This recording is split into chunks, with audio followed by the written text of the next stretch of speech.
Welcome back to another story on Infidelity Tales Lab. Before we begin, tell us, where in the world are you watching from? Now, let's dive into today's story. Chapter 1. The New Route. Charles Webster had always prided himself on being observant. 20 years in the Marines had trained him to notice details others missed. The way someone held their shoulders, the micro-expressions that revealed hidden intentions, the subtle changes in routine that might signal danger. So when a new mailman started delivering to Maple Street 3 weeks ago, Charles noticed everything. The previous mailman, old Pete Morrison, had been delivering mail to their suburban Chicago neighborhood for 15 years. Pete knew everyone's dogs, asked about sick relatives, and always had a joke ready. When Pete retired, Charles expected another friendly local to take over the route. Instead, they got Travis Fitzpatrick. Travis was different. Mid-30s, lean build, with prematurely gray hair and eyes that seemed to catalog everything they saw. He delivered mail efficiently, but never made small talk. More unsettling was how he lingered at certain houses, including the Websters', always seeming to study the architecture, the windows, the landscaping. "Honey, the mailman's here again," Susan called from the kitchen window. Charles looked up from his laptop, where he'd been reviewing security contracts for his consulting firm. Through the living room window, he watched Travis approach their mailbox, but instead of simply dropping off the mail and moving on, the man stood at the end of their driveway, staring directly at their house. Charles had renovated the 1920s colonial himself, turning it into something special for his family. The wraparound porch, the bay windows, the careful restoration of original hardwood floors. Every detail had been planned with Susan and their daughter Sophia in mind. Having a stranger examine it so intently felt like an invasion. "Dad, who's that creepy guy?" Sophia Webster bounded down the stairs, her 17-year-old energy filling the room. She'd inherited her mother's auburn hair and quick wit, but got Charles's stubborn determination and athletic build from years of soccer and track. "Just the new mailman, sweetheart." Charles stood, noting how Travis's gaze followed Sophia as she moved past the window. The protective instinct that had kept him alive through 3 combat deployments stirred to life. "He's been staring at our house for like 5 minutes, Sophia said, peering through the curtains. "Maybe he's casing the joint for a robbery. Maybe he's just new and learning the route," Susan offered, though her voice carried a note of uncertainty. At 42, Susan Webster was still the beauty who'd caught Charles's attention at a military base dance 20 years ago. Her nursing background had taught her to read people quickly, and Charles could tell she shared his unease about their new mail carrier. Travis finally moved on, but not before pulling out his phone and taking what appeared to be a photo of their house number. Charles made a mental note to check their home security system later. "Speaking of which," Susan said, moving to Charles's side, "we need to finalize plans for Sophia's 18th birthday party next month. I can't believe our little girl is going to be an adult." Charles wrapped an arm around his wife, watching their daughter scroll through her phone with the casual confidence of youth. 18. It seemed impossible that the little girl who used to fall asleep on his chest while he read military manuals was about to become a legal adult. "Small party, right?" Charles asked. "Just family and a few close friends?" "Dad, define small," Sophia grinned. "Because my definition and yours are probably very different. 20 people max," Susan negotiated. "We'll have it here. Maybe set up the backyard with lights and a small band." "Can we invite the cousins from Milwaukee?" Sophia asked. "And maybe some of the kids from track team?" Charles nodded, but his attention drifted back to the window. Travis Fitzpatrick was 3 houses down now, but he'd stopped again and was looking back toward their house. The man's behavior was becoming impossible to dismiss as mere curiosity. That evening, after Sophia had gone upstairs to video chat with friends and Susan was reading in bed, Charles did what his military training had taught him to do when something felt off. He gathered intelligence. A quick online search revealed that Travis Fitzpatrick had been hired by the Postal Service 6 months ago. Before that, his employment history was sparse. A few odd jobs, sometime listed as self-employed contractor, and a 3-year gap that raised red flags in Charles's mind. More concerning was what Charles found when he dug deeper into public records. Travis had been arrested twice in the past 5 years, once for trespassing and once for harassment, though charges have been dropped both times. The addresses associated with these incidents were in rural areas outside the city, places where someone could easily disappear if they wanted to. Charles closed his laptop and walked through the house, checking locks and testing the motion sensors on their security system. Everything was secure, but the feeling of being watched lingered. He stood at Sophia's bedroom door, listening to her laugh at something on her phone, and felt a chill that had nothing to do with the October weather. Tomorrow, he decided he would have a conversation with Travis Fitzpatrick. Chapter 2. The Warning. The next afternoon, Charles positioned himself on the front porch under the pretense of reading the newspaper. When Travis appeared at the end of the block, Charles noticed the man's pace slow as he approached the Webster house. Afternoon, Charles called out as Travis reached their mailbox. Travis looked up, and Charles got his first close look at the man's face. What he saw there made his blood run cold. Travis's eyes held the hollow, haunted look Charles had seen in combat veterans suffering from severe PTSD, but also something else. Something predatory. "Mr. Webster," Travis said, his voice surprisingly cultured for a mail carrier. "Beautiful house you have here." "Thank you. You settling into the route, okay?" "Oh yes, very well." Travis held the mail, but didn't move toward the mailbox. Instead, he walked up the driveway, stopping just a few feet from where Charles sat. "You have a daughter, don't you? Pretty girl. I've seen her coming and going." Every alarm bell in Charles's head started ringing. "Is there something you need?" Travis glanced around, then stepped closer. "Actually, yes. We need to talk. Privately." "About what?" "About your daughter's safety." Charles stood slowly, his hand instinctively moving to where he would have carried a sidearm during his military days. "Explain." Travis looked toward the house, then back at Charles. "Not here. Meet me at the coffee shop on Elm Street in an hour. Come alone, and don't mention this to your wife. I'm not going anywhere until you tell me what this is about." Travis was quiet for a long moment, seeming to weigh his options. Finally, he said, "How much do you know about your wife's family history?" "What does that have to do with anything?" "Everything." Travis pulled out his phone and showed Charles a photo. It was an old black and white image of a group of people standing around what looked like an altar covered in symbols Charles didn't recognize. In the front row, unmistakably, was a younger version of Susan's grandmother. Charles felt the world tilt slightly. "Where did you get this?" "Meet me at the coffee shop, and I'll explain everything." "But Charles, and yes, I know your name, your daughter's 18th birthday is in 3 weeks. If you don't listen to what I have to say, she won't live to see 19. Before Charles could respond, Travis walked back to the mailbox, deposited the mail, and continued down the street as if nothing had happened. Charles sat back down heavily, his mind racing. Susan's grandmother had died when Sophia was 10, but Charles remembered her as a sweet old woman who made incredible apple pie and always had hard candies in her purse. The idea that she might have been involved in something sinister seemed impossible. But Travis's warning echoed in his mind. Your daughter's 18th birthday. An hour later, Charles found himself sitting across from Travis in a corner booth at Elm Street Coffee. The place was nearly empty except for a few college students with laptops and an elderly man reading a newspaper. "Talk," Charles said without preamble. Travis pulled out a manila folder and slid it across the table. Susan's family, her grandmother's side, were part of something called the Circle of Shadows. It's an old organization, goes back to the 1800s. They practice, let's call it alternative spirituality. Charles opened the folder and found more photographs, old newspaper clippings, and what appeared to be genealogical charts.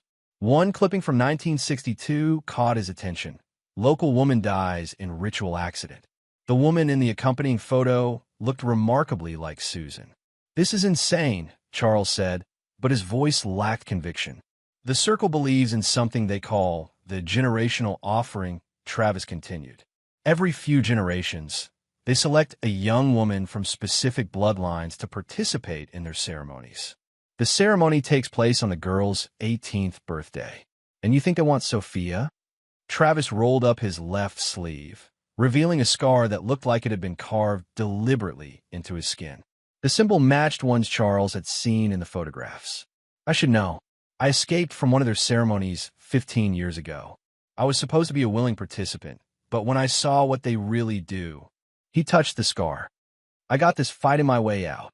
Charles studied the man across from him. The haunted look in Travis's eyes suddenly made sense. Why should I believe you? Because in 3 weeks, people are going to start showing up for your daughter's birthday party that you didn't invite.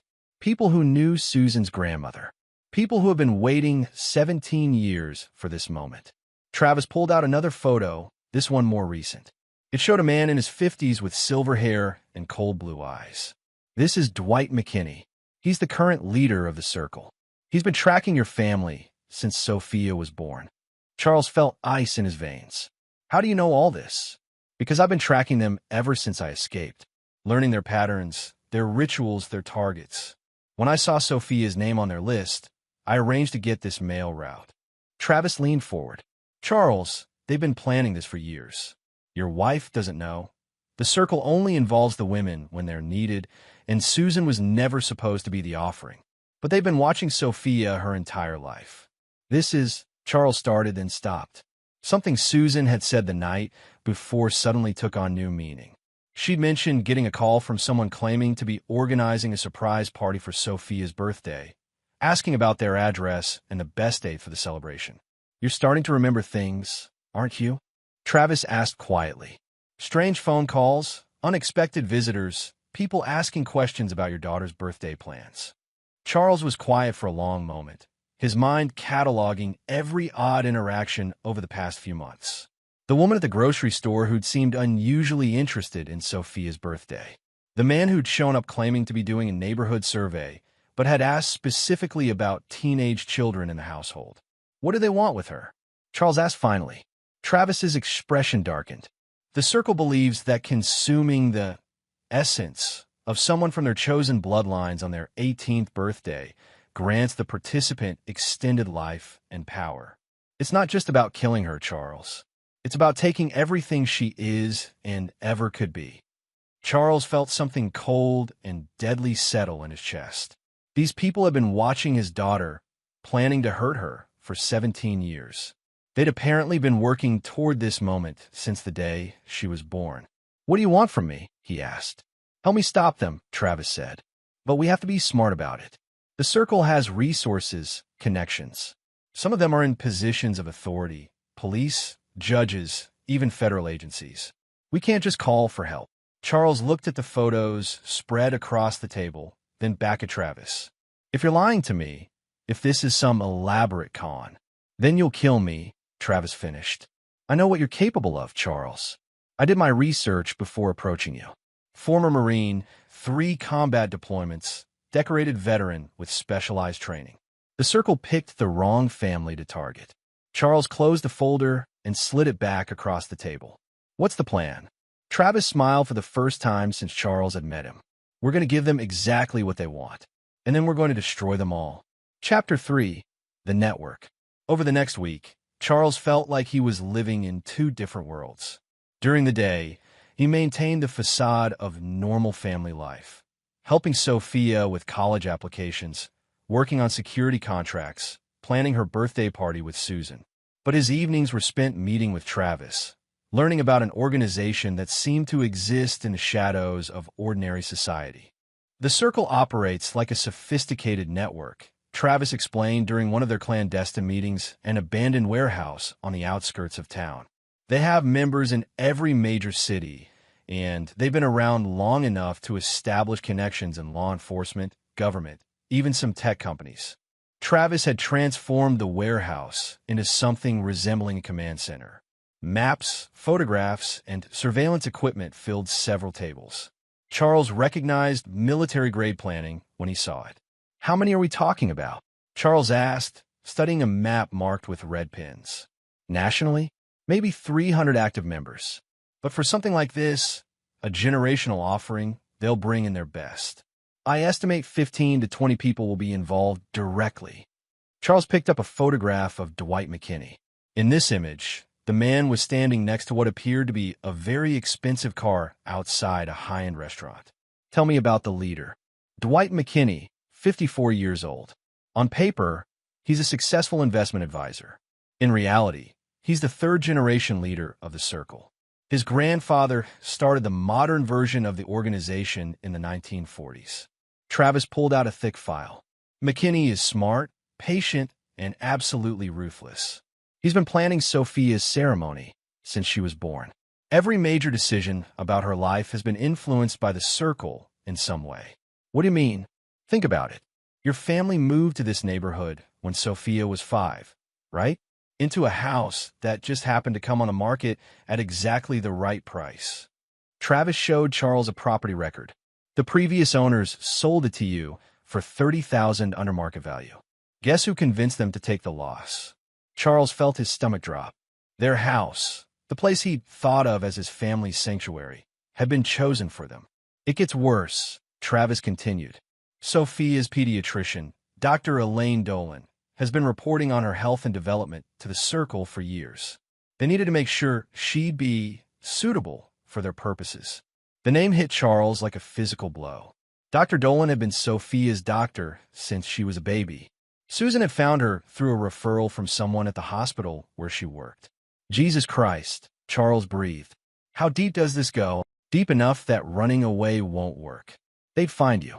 Deep enough that going to the police would likely get you arrested on false charges before you could tell your story. Travis sat down across from Charles. But that's also what makes them vulnerable. How so?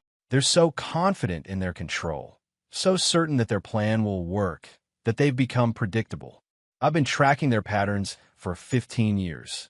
I know how they operate, what they'll do next, and most importantly, how they'll try to get to Sophia. Travis pulled out a timeline. 10 days before the target's birthday, they'll start positioning people around your house.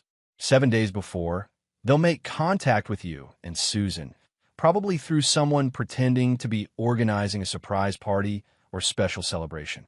Charles thought about the phone call Susan had mentioned. Someone already called about a surprise party. Right on schedule.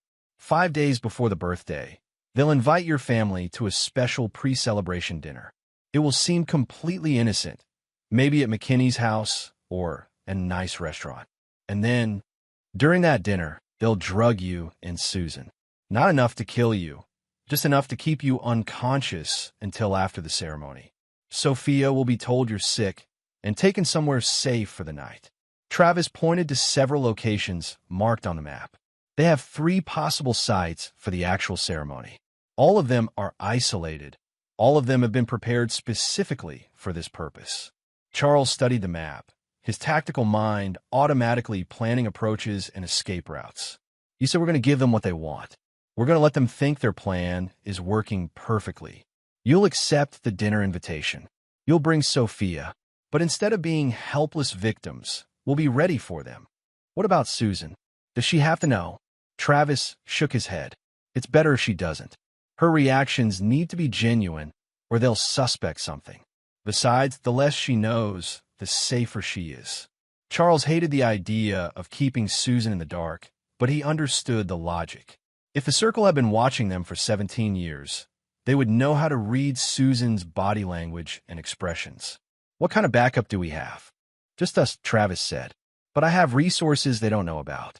Equipment, weapons, and most importantly, detailed intelligence about their operations. Travis led Charles to another table covered with electronic equipment. I've been intercepting their communications for months. They use encrypted phones, but I found a way to crack their system. We'll know exactly when and where they plan to move. Charles picked up what looked like a high-end listening device. Where did you get military-grade surveillance equipment? Let's just say I have friends who believe in the same cause I do. People who've lost family members to the circle over the years. There are others. A few. Most are too scared to act directly, but they provide information and resources. The circle has been operating for over a century, Charles. They've left a lot of broken families in their wake. Charles felt a surge of cold anger.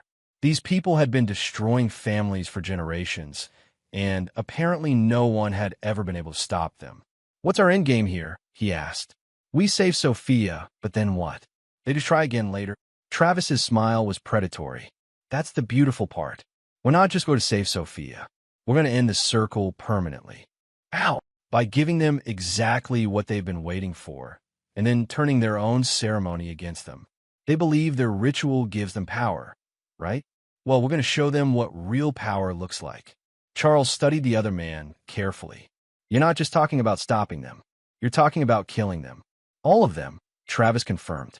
McKinney, his inner circle, everyone who's been planning to hurt your daughter. By the time we're done, the circle of shadows won't exist anymore.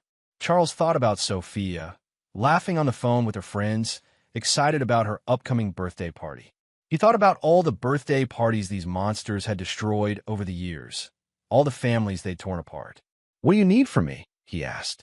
Travis handed him a detailed file. Study everything in here. Learn their faces, their names, their roles in the organization.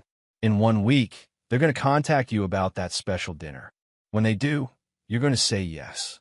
Charles opened the file and began reading. By the time he finished, he would know his enemies better than they knew themselves. And by the time this was over, they would pay for every family they destroyed, every life they'd taken. The Circle of Shadows had spent 17 years planning Sophia's death. Charles Webster was going to spend the next week planning theirs. Chapter 4. The Invitation. 6 days before Sophia's birthday, the call came during dinner. Hello, is this Mrs. Susan Webster? The voice was cultured, friendly, with just a hint of a southern accent. Charles watched Susan's face as she answered, his new knowledge making every expression take on deeper meaning. Yes, this is Susan. Mrs. Webster, my name is Elaine Dolan. I'm calling about a very special surprise we're organizing for your daughter Sophia's 18th birthday. Charles nearly choked on his water. Dr. Dolan, Sophia's pediatrician, was making the contact herself. The boldness of it was staggering. Oh, Dr. Dolan, how wonderful to hear from you. What kind of surprise? Well, I've been in touch with some families in the area who have children Sophia's age, and we thought it would be lovely to host a special pre-birthday celebration for her. Very intimate, very special. Just a few families who've watched these kids grow up. Susan's face lit up. That sounds amazing. Sophia would love that. Wonderful. We're thinking of having it at the McKinney residence. They have a beautiful home with a lovely garden. Would Saturday evening work for you? Say around 7 o'clock. Charles forced himself to keep eating, even as his mind raced. Saturday evening, exactly 2 days before Sophia's actual birthday. Right on schedule, just as Travis had predicted. Saturday would be perfect, Susan said. Should we bring anything? Oh no, everything will be provided. Just bring yourselves and appetites for a wonderful evening. I'll send you the address. After Susan hung up, she was practically glowing. Honey, did you hear that? Dr. Dolan is organizing a surprise party for Sophia. That's great, Charles managed. Very thoughtful of her. I always knew there was something special about that woman. She's been so good to Sophia over the years. Charles nodded, fighting back the urge to tell Susan exactly how special Dr. Dolan really was. That evening, he texted Travis with a single word, contact. The response came back immediately. Saturday dinner? Yes. Perfect. Everything is in place. Over the next 2 days, Charles watched his family with new eyes. Susan continued planning Sophia's actual birthday party for Monday evening, completely unaware that the people who'd called to help were planning to ensure she never reached 18. Sophia alternated between excitement about her upcoming party and senioritis-fueled complaints about her final semester of high school. Dad, do you think I should apply to Northwestern? She asked on Friday evening, curled up on the couch with college brochures. I know it's competitive, but their journalism program is supposed to be amazing. Charles looked at his daughter, bright, ambitious, full of dreams for her future, and felt rage so pure it was almost cleansing. These people wanted to steal all of this from her. Not just her life, but her potential, her dreams, everything she could become. You should apply wherever you want to go, sweetheart, he said. You're smart enough and talented enough to get in anywhere. Even if I don't get the best grades this semester? I mean, I'm totally over high school. Even then, what Charles didn't tell her was that he was going to make sure she had the chance to find out. Saturday evening arrived with unseasonable warmth for late October. Susan had picked out a beautiful dress for Sophia and was fussing with her own appearance. Do I look okay? Susan asked, adjusting her earrings. I want to make a good impression on the other families. You look beautiful, Charles said, and meant it. Susan was radiant in her happiness about the evening, completely trusting in the goodness of people who were planning to drug her and steal her daughter. Charles had dressed carefully as well, but not for the reasons Susan thought. Under his blazer, he wore a lightweight tactical vest. His phone was equipped with the tracking software Travis had provided. In his pocket was a small device that would record everything said around him. "Ready to go, everyone," Susan called. "Come on, Mom." Sophia bounded down the stairs in a sundress that made her look younger than 17. For a moment, Charles saw her as she'd been at 5 years old, trusting and innocent and full of laughter. "You look beautiful, sweetheart," he said, hugging her. "Thanks, Dad. I can't believe Dr. Dolan organized this. It's so sweet." The McKinney house was in an exclusive suburb about 20 minutes from their neighborhood. As they pulled into the circular driveway, Charles noted the isolation. The nearest neighbor was at least a quarter-mile away, and the property was surrounded by tall hedges that would muffle sound. "Wow," Sophia breathed. "This place is gorgeous." The house was indeed impressive, a sprawling Tudor-style mansion with perfectly manicured grounds. Charles counted at least 3 cars in the driveway he recognized from Travis's surveillance photos. Dr. Elaine Dolan met them at the front door, and Charles got his first look at her with his new knowledge. She was exactly as he remembered, mid-50s, graying brown hair, the kind of warm demeanor that had made Susan trust her with Sophia's health for 13 years. "The Webster family," she exclaimed, embracing Susan. "So wonderful to see you. And Sophia, my dear, you look absolutely radiant." As they were led into the house, Charles cataloged everything he saw: the layout, the exits, the number of people present. He counted 8 adults besides themselves, all of whom he recognized from Travis's files. "Charles, I'd like you to meet our host, Dwight McKinney," Dr. Dolan said. The man who approached them was exactly as Charles had expected, silver-haired, expensively dressed, with the kind of confident bearing that came from a lifetime of getting what he wanted. "Mr. Webster, such a pleasure to finally meet you," McKinney said, extending his hand. "I've heard so much about your family." Charles shook the man's hand and looked directly into his eyes. What he saw there confirmed everything Travis had told him: intelligence, calculation, and an absolute lack of empathy. "Thank you for hosting this," Charles said. "It's very generous of you." "Nonsense.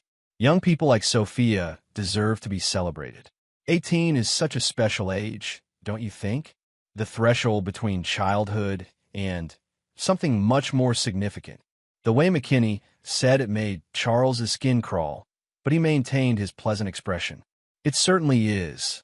As the evening progressed, Charles found himself studying the other guests. They were all older, 40s to 60s, and they all seemed unusually interested in Sophia. The conversations felt rehearsed, as if everyone was playing a predetermined role. "So, Sophia," said a woman Charles recognized as Candace Vargas, "are you excited about your birthday on Monday?" "Very excited," Sophia replied. "My parents are throwing me a party at home." "How lovely. And you're turning 18? That's a very special birthday indeed." Charles noticed that every conversation eventually turned back to Sophia's age, her birthday, her transition to adulthood. It would have seemed like normal party conversation to anyone who didn't know what these people were really planning. Dinner was served in an elegant dining room with crystal chandeliers and antique furniture. Charles found himself seated between Susan and a man he recognized as Larry Howe, one of McKinney's inner circle. "Wonderful meal," Susan commented as they were served what appeared to be beef tenderloin with some kind of sauce. "Our chef is exceptional," McKinney replied from the head of the table. "The sauce is a special recipe, something my family has been using for generations." Charles took a small bite and immediately tasted something off. It was subtle, a slightly bitter undertone that most people would miss. But Charles's military training had included instruction on detecting chemical agents, and this definitely contained something that didn't belong in food. He glanced around the table and noticed that while all the guests were eating enthusiastically, none of the hosts had touched their plates. The drug was in the food. Charles continued to eat, but very small amounts, while pushing food around his plate to make it appear he was consuming more. He caught Susan yawning about halfway through the main course. "I'm sorry," she said, looking embarrassed. "I don't know why I'm so tired suddenly." Long week, Dr. Dolan said sympathetically. Perhaps some coffee after dinner will help. Charles knew the coffee would contain an even stronger dose of whatever they were using. The plan was simple and elegant. Drug the parents during dinner, keep them conscious enough to participate in early conversation, then render them unconscious for transport. "Dad, are you okay?" Sophia asked. "You look a little pale." "Just tired," Charles said, allowing his voice to slur slightly. "Long day at work." He watched as Sophia began showing signs of the drug as well. Heavy eyelids, slower responses, a general air of confusion. The sight of his daughter being drugged made Charles want to leap across the table and start breaking necks. But he forced himself to remain calm. Travis was out there somewhere, monitoring the situation. The plan was for Charles to let himself be taken, to stay with Sophia and Susan until the rescue operation began. But as he watched his daughter struggle to stay awake, Charles made a decision that would change everything. He was done waiting. Chapter 5. The Hunt Begins. Charles allowed himself to slump forward slightly, letting his eyes flutter closed while keeping his breathing steady. Through half-closed lids, he watched the dinner party transform into something else entirely. The moment McKinney was satisfied that the Webster family was sufficiently drugged, his entire demeanor changed. The warm host persona dropped away, replaced by the cold efficiency of a predator who had successfully trapped his prey. "Excellent," McKinney said, standing. "Larry, help me get the father to the car. Candace, you and Elaine handle mother. I'll take the girl personally." "Should we wait until they're completely unconscious?" Dr. Dolan asked. "No need. The sedative will keep them manageable, and we need to get to the site before midnight. Everything must be ready for the ceremony." Charles' fell hands grabbed him under his arms, lifting him from his chair. He allowed his body to go limp, letting his head loll forward as Larry Howe and another man carried him toward what appeared to be a service entrance. "Heavy bastard," Larry muttered. "Military training," McKinney replied. "All that muscle mass. Don't worry. He'll be easier to handle once the drugs fully kick in." They loaded Charles into the back of a black SUV, followed by Susan, who was barely conscious, and finally Sophia, who was fighting the effects of the sedative but losing the battle. "Dad," she mumbled as they placed her next to him. "I don't feel good." "It's all right, sweetheart," Charles whispered, just loud enough for her to hear. "I'm here." What none of them realized was that Charles had been building up his tolerance to common sedatives for the past week, using small doses that Travis had provided. The amount of drug in his system was enough to make him drowsy, but nowhere near enough to incapacitate him. The drive took about 40 minutes, winding through increasingly rural roads until they reached what appeared to be an abandoned farm. Charles used the journey to assess his situation and plan his next move. 3 men in the front of the SUV, all armed. Susan and Sophia, both unconscious beside him. At least 5 more vehicles had followed from the house. As they pulled up to a large barn, Charles caught sight of Travis's tracking signal on his phone. His backup was in position, but the rescue wasn't supposed to begin for another hour. Time for the circle to complete their preparations and gather all their members in one place. But Charles was done waiting. As Larry and another man opened the SUV doors to extract the Webster family, Charles made his move. The first man reached for him, and Charles grabbed his wrist, twisting sharply while driving his elbow into the man's solar plexus. The attacker dropped without a sound. "What the hell?" Larry started to say. Then Charles's fist connected with his throat, crushing his larynx. The driver was reaching for a gun when Charles rolled out of the SUV and came up behind him. A quick chokehold rendered him unconscious within seconds. "Sophia," Charles whispered urgently, shaking his daughter. "Can you hear me?" Her eyes fluttered open, unfocused but aware. "Dad, what's happening? We're getting out of here. Can you walk?" "I think so." She struggled to sit up, the sedative making her movements clumsy. Charles quickly checked on Susan. She was breathing steadily but completely unconscious. They'd given her a heavier dose than him or Sophia. "Dad, I'm scared," Sophia whispered. "I know, sweetheart, but I need you to be brave for a few more minutes, okay? We're going to get Mom and get out of here." Charles lifted Susan over his shoulder and helped Sophia out of the SUV. Around them, he could hear voices as the other vehicles arrived and people began gathering near the barn. Inside, McKinney's voice carried across the field. Everything must be ready before. His words cut off as he noticed the unconscious men around the SUV. Find them, McKinney shouted. They can't have gone far. Charles guided Sophia toward a grove of trees about 50 yards from the barn, Susan's weight making him move slower than he would have liked. Behind them, he could hear car doors slamming and people shouting orders. Dad, I can't. I'm too dizzy, Sophia gasped. You can do this, Charles said firmly. Remember what I taught you about running when you're tired? One step at a time, focus on your breathing. They reached the tree line just as the first searchers appeared around the SUV. Charles found a dense cluster of undergrowth and carefully laid Susan down, then pulled out his phone. Travis, he texted. Plan changed.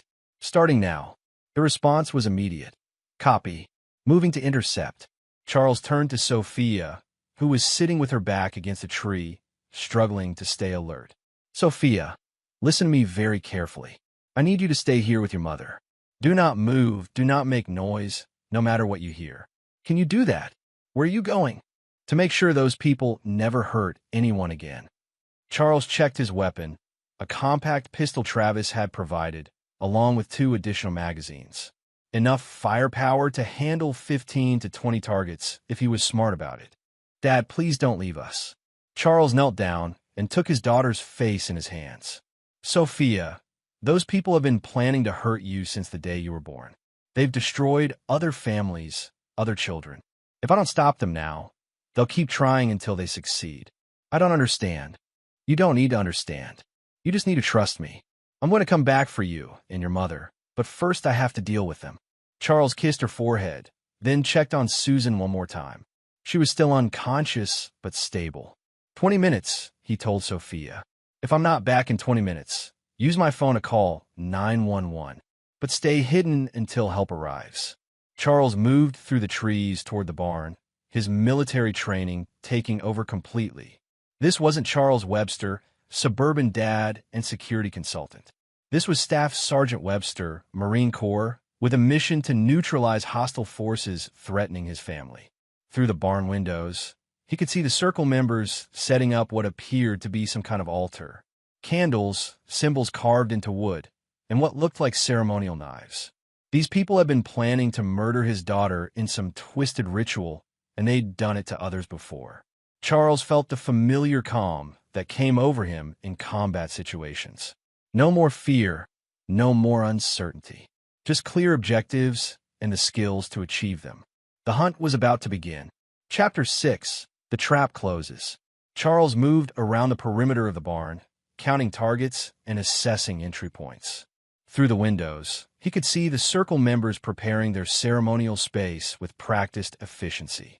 These people had done this before, many times. 15 people total, including McKinney. Most appear to be unarmed civilians, but Charles spotted at least 3 who moved with the bearing of trained security. They would be the primary threats. Travis's voice crackled through the small earpiece Charles was wearing. In position. Count 6 vehicles, multiple exits blocked. You have support when you need it. Copy, Charles whispered. Beginning infiltration. The barn had been converted into something resembling a church, with rows of chairs facing an altar area. The circle members were lighting candles and arranging what appeared to be ceremonial objects. McKinney stood at the center, directing the preparations like a conductor orchestrating a symphony. Where are the Webster family? McKinney asked sharply. Still searching, came a voice from outside. They couldn't have gone far with the woman unconscious. Find them. We have less than an hour before the optimal time window closes. Charles used the distraction to slip inside through a side door. The barn was dimly lit, full of shadows that provided excellent concealment. He made his way along the wall, moving closer to the group. This has been 17 years in the making, McKinney continued, his voice taking on the fervor of a true believer. The bloodline is perfect, the girl is at exactly the right age. Everything must proceed according to plan. What if they got away? Dr. Dolan asked nervously. McKinney's laugh was cold. Where would they go? We're miles from the nearest town, and the father is drugged. Even if he's more resistant than expected, he's still just one man protecting an unconscious woman and a sedated teenager. Charles smiled grimly. They had no idea what they were dealing with. Besides, McKinney continued, we have contingencies. If we can't complete the ritual tonight, we'll simply take the girl and wait for a more suitable time. The important thing is maintaining control. That was enough. Charles stepped out of the shadows, his weapon drawn. Evening, everyone. The effect was immediate and satisfying. Half the circle members screamed, the others froze in shock. McKinney spun around, his face going pale when he saw Charles standing there, clearly alert and very much in control. Mr. Webster, McKinney said, recovering quickly. You're not feeling well. The medication will help you. The medication was a nice touch, Charles interrupted. Subtle enough that most people wouldn't notice. Unfortunately for you, I'm not most people.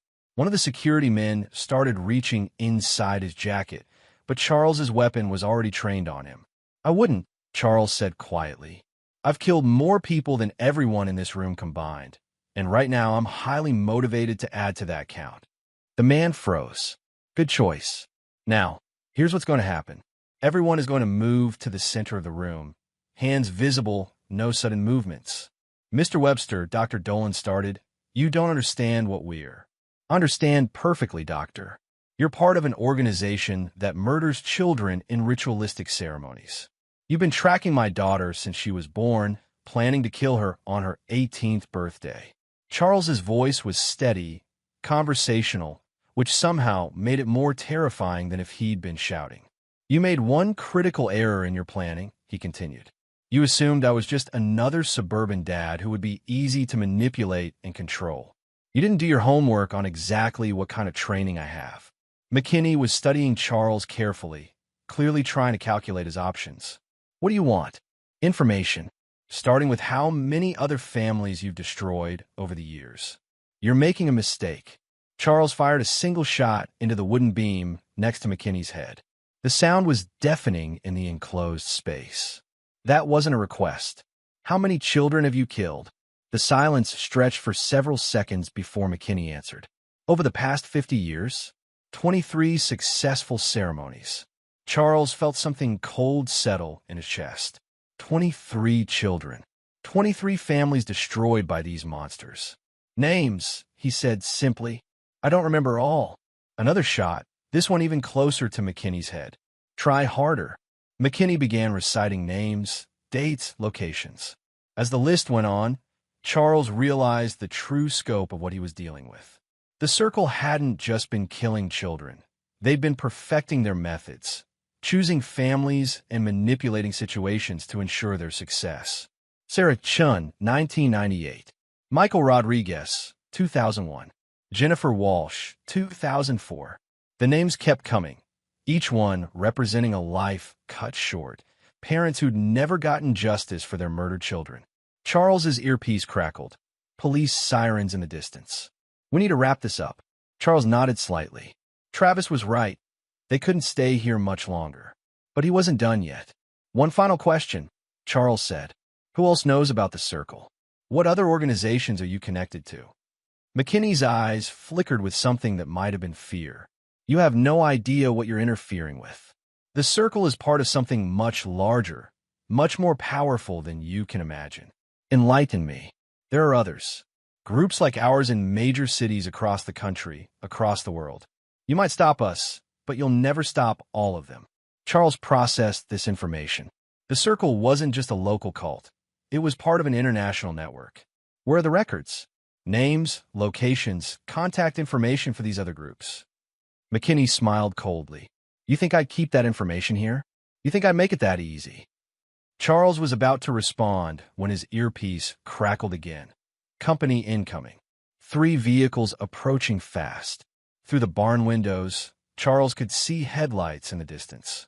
Either police responding to reports of gunshots, or more circle members arriving for the ceremony.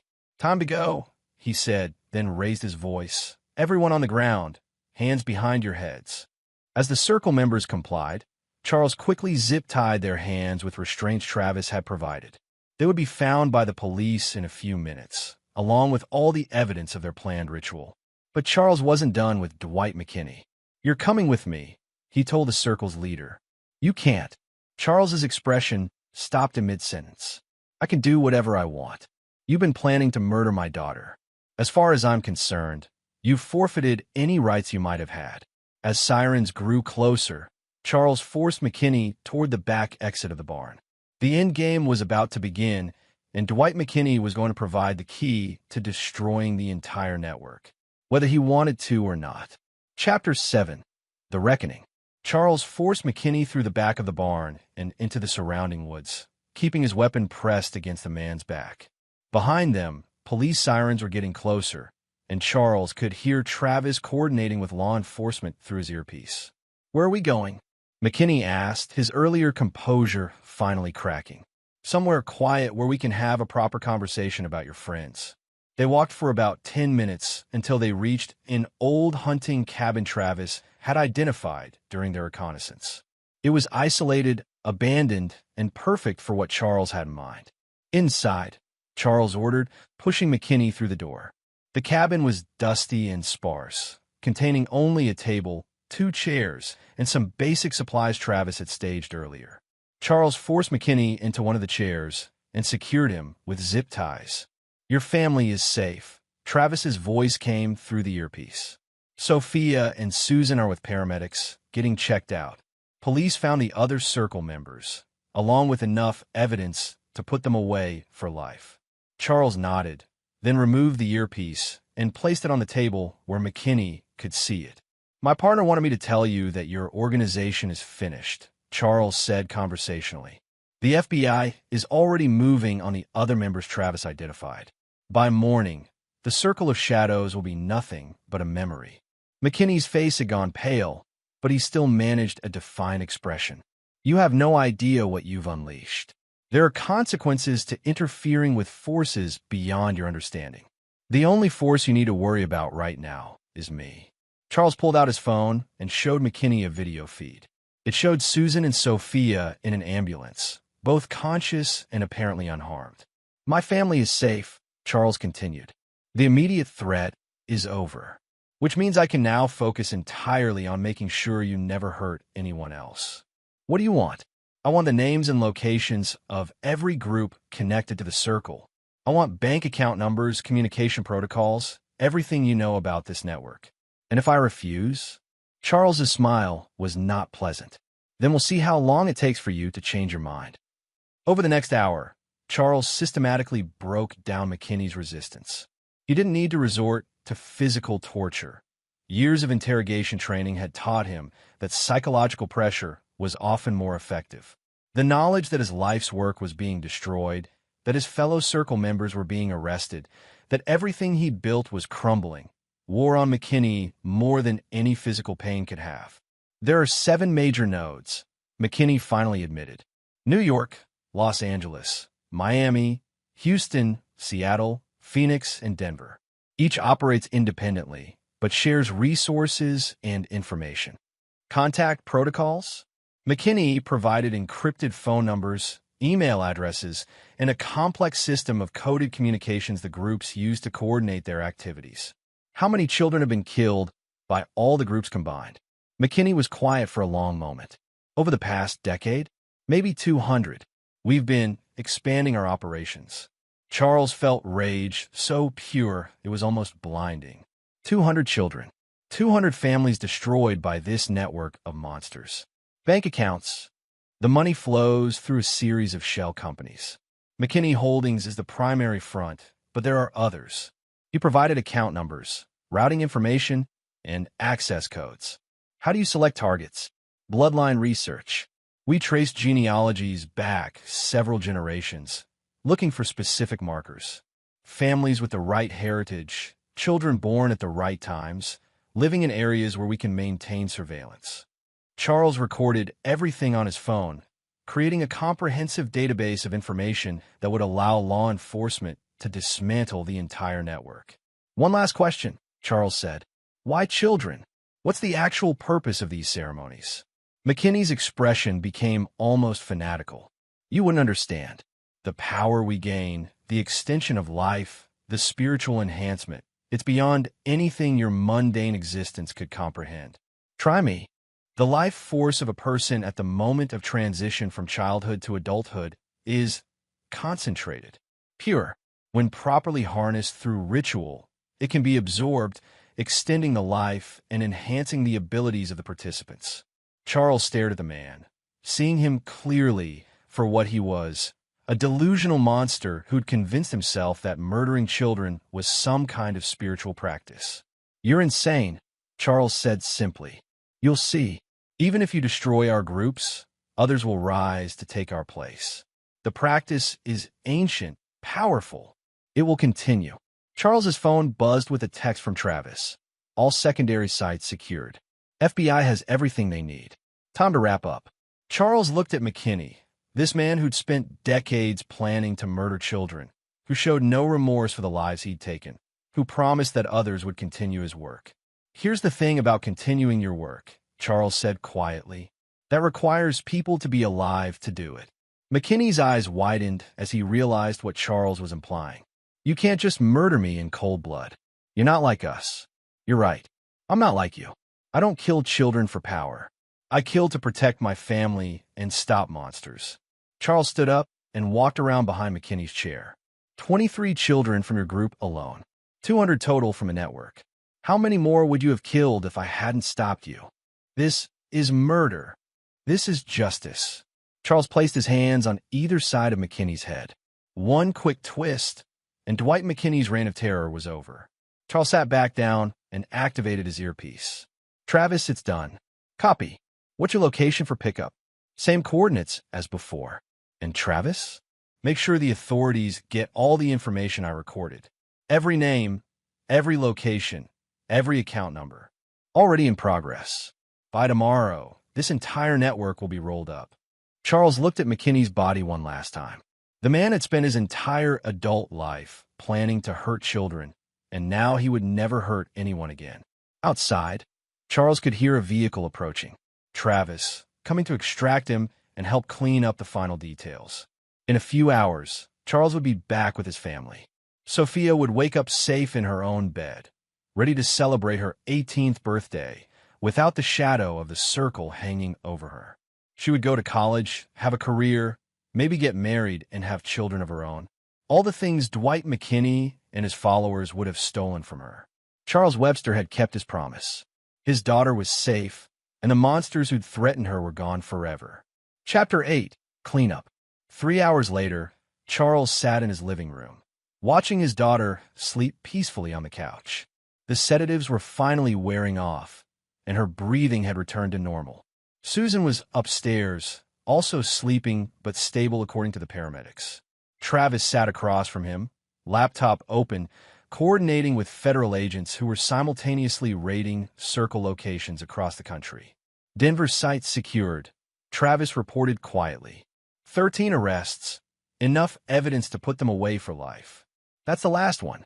Charles nodded, feeling a satisfaction he hadn't experienced since his military days. Mission accomplished, objectives achieved, threats neutralized. What about the international connections? Interpol is handling those. The information McKinney provided is leading to operations in 6 different countries. This network is finished. Charles's phone buzzed with a text from Special Agent Drew Cornell. The FBI liaison Travis had connected him with all targets in custody. "Your intel was perfect. You saved a lot of lives tonight." Charles showed the message to Travis, who smiled grimly. 2 years of planning, and it all came together in one night. What happens now? Now the legal system takes over. With the evidence we collected, the ritual materials, the records McKinney kept, the testimony from circle members who are already talking, most of these people will die in prison. Charles thought about the 23 names McKinney had recited, all the children who'd been killed over the years.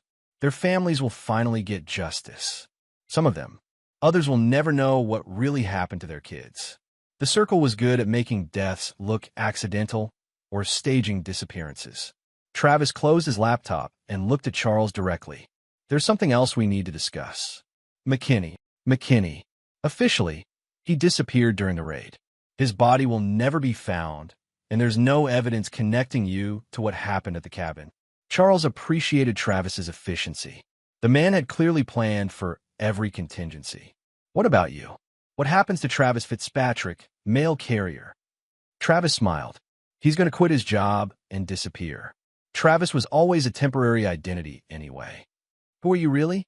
Someone who lost a sister to the circle 15 years ago. Someone who spent most of his adult life planning to destroy them. Travis stood up. Tonight, I finally succeeded. Charles extended his hand. Thank you. Thank your daughter, Travis replied, shaking Charles's hand. She's the reason we were able to bring them all down at once. They got so focused on their perfect ceremony that they exposed their entire network. After Travis left, Charles sat alone in the dark living room, watching his daughter sleep. In a few hours, she would wake up with no memory of the previous evening except feeling sick at dinner. Susan would remember even less. They would never know how close they had come to losing everything or what Charles had done to protect them. That was exactly how Charles wanted it. His phone buzzed with another message, this one from Agent Cornell. Media reports will describe tonight as a multi-state operation against a child trafficking ring. No mention of ritualistic elements or supernatural beliefs. Families of victims will be notified privately. Charles deleted the message, then deleted Travis's contact information.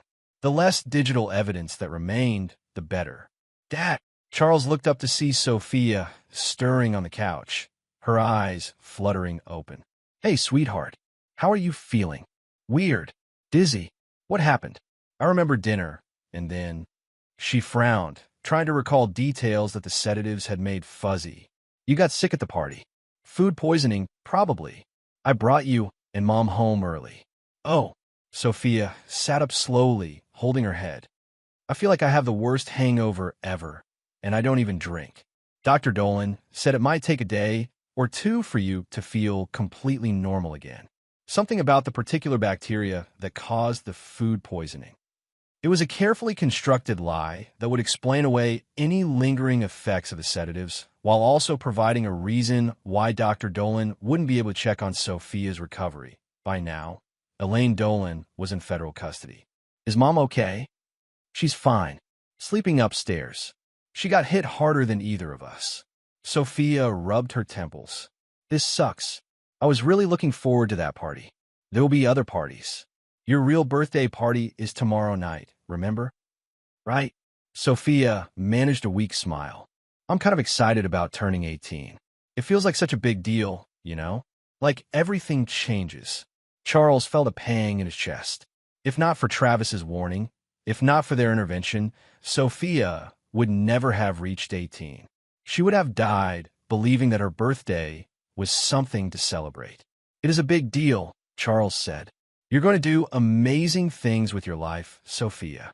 I'm proud of the young woman you've become. Thanks, Dad. You're getting all sentimental in your old age. Maybe a little. Sophia curled up on the couch again, pulling a blanket around herself. I think I'm going to sleep here tonight. I don't want to be alone upstairs. Of course. I'll stay down here with you. As Sophia drifted back to sleep, Charles opened his laptop and began going through news reports. The FBI raids were already making headlines. Multi-state child trafficking ring dismantled. Dozens arrested in coordinated federal operation, FBI, network responsible for multiple child disappearances over past decade. The reports were carefully sanitized, focusing on human trafficking charges rather than the ritualistic nature of the circle's activities. The public would never know about the ceremonies, the beliefs about life force absorption, or the true scope of what had been planned. That was probably for the best. Some truths were too dark for general consumption. Charles closed the laptop and settled into his chair, keeping watch over his daughter. Tomorrow she would celebrate her 18th birthday, surrounded by friends and family who loved her. She would receive presents, eat cake, and look forward to starting college in the fall. She would live the life that 23 other children had been denied. Charles Webster had ensured that his daughter would have that chance, and he made certain that no other families would suffer what the circle had planned for them. The nightmare was over. Chapter 9. New Beginnings. 1 month later, Charles stood in the kitchen making coffee while Sophia packed her belongings for her freshman year at Northwestern University.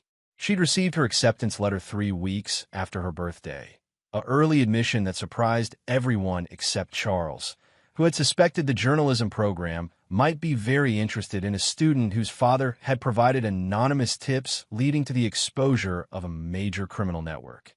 "Dad, have you seen my blue sweater?" Sophia called from upstairs. "Check the laundry room," Susan replied from the dining room, where she was going through college checklists with the obsessive attention to detail that had made her an excellent nurse.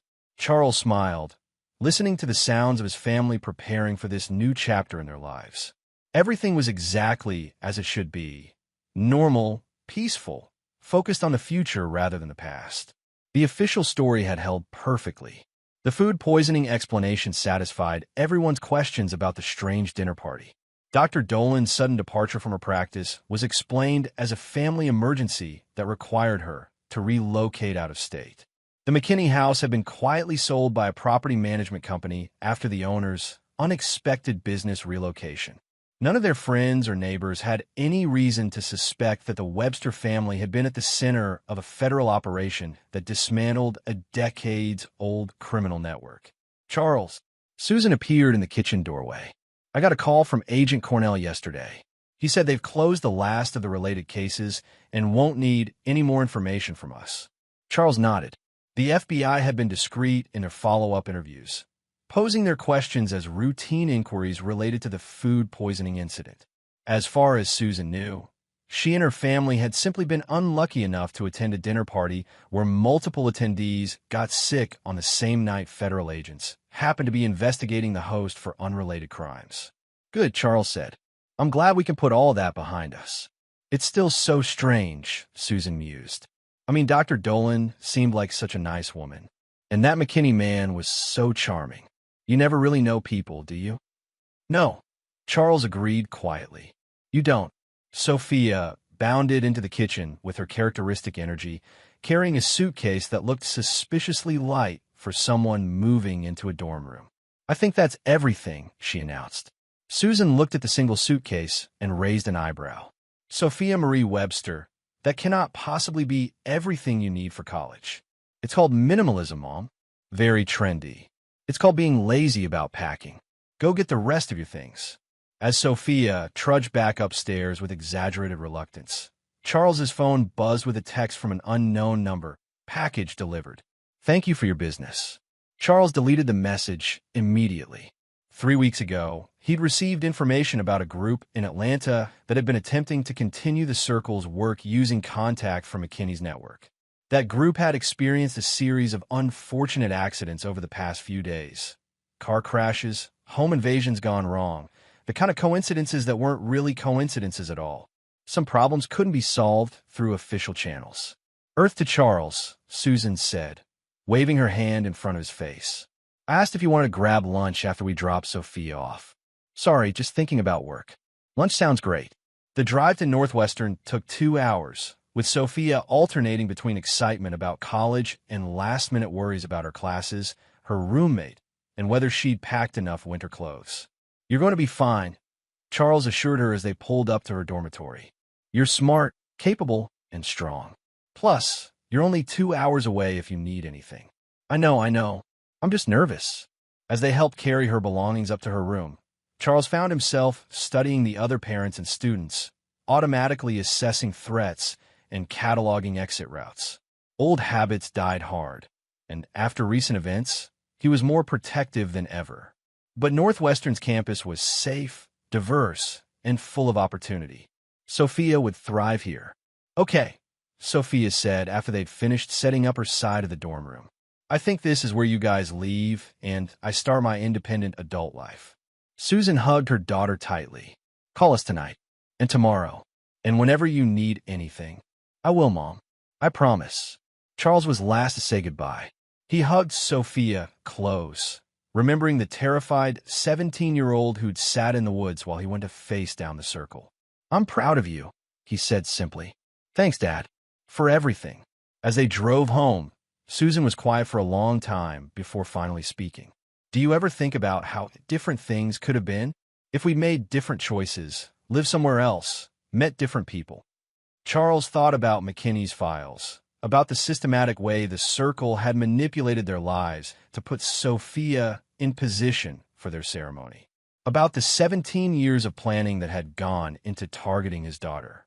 Sometimes, he said, but I think we ended up exactly where we were supposed to be, even with all the weird stuff that happened last month. Especially because of that. Sometimes bad things happen to good people, but that's when you find out what you're really made of. Susan reached over and took his hand. I'm lucky to have you. We're lucky to have each other. That evening, Charles sat in his study reviewing security contracts when his encrypted phone rang. Only 3 people had this number, and 2 of them were dead. Webster. It's done, came the familiar voice. The Atlanta group has been neutralized. That's the last of the known cells attempting to reconstitute. Charles had been expecting this call for weeks. After the main operation, small groups of Circle survivors had attempted to continue their activities using resources and contact from McKinney's network. It had taken time to track them down and eliminate the threat permanently. Any indication of other groups we missed? None. The network is dead, Charles. Completely. Charles felt a weight lift from his shoulders that he hadn't realized he'd been carrying. Thank you. Thank you. Your daughter was the key to everything. Her case gave us the leverage we needed to bring the entire organization down. After the call ended, Charles deleted the number from his phone and destroyed the encrypted device. That chapter of his life was officially closed. His family was safe. The monsters who'd threatened them were gone. Sophia was starting college. Susan was happy, and they could all focus on building their future without shadows from the past. Charles Webster had kept his promise to protect his family, and he'd made sure that no other families would suffer what the Circle had planned for them. Outside, it was starting to rain, washing away the last traces of a nightmare that no one would ever know had been real. Inside, Charles made himself a cup of coffee and began planning a surprise visit to Northwestern for Sophia's parents' weekend. Some stories ended with justice. This one ended with a father keeping his daughter safe and a family moving forward into a bright, unclouded future. It was exactly the ending Charles had fought for. And there you have it. Another story comes to an end. What did you think? I'd love to hear your thoughts in the comments below. If you enjoy this story, consider joining our community by subscribing. It means the world to us. For more stories like this one, check out the recommended videos on screen. And I'll see you there.